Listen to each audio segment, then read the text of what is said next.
Under the new three-term school calendar, teachers are also adjusting to another major change, the implementation of the ELO framework.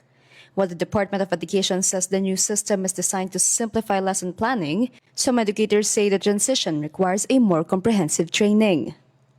It is difficult for us teachers na kung saan ay nag-a-adjust kami sa ilaw format, no? Batay po doon sa mga nababasa kong articles, sa mga post ng DepEd ay talagang confident po sila nagsasabi na pinagaan, pinalinaw itong ilaw format. But the problem is the training is not sufficient simply because yung orientation po sa amin is one day and at the same time ay virtual pa.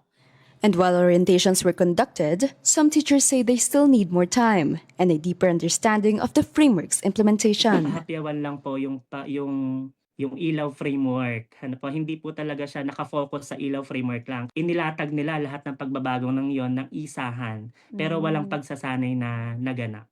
Kinakailangan talaga na bigyan ng focus yung ilaw framework. Gayong kami po kasing mga guro yung gagamit at gagawa nito.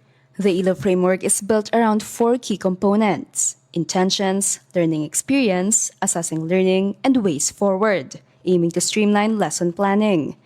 However, DepEd clarifies that ELO is not a new template, as it still allows teachers to retain their existing formats, as long as the core components are present.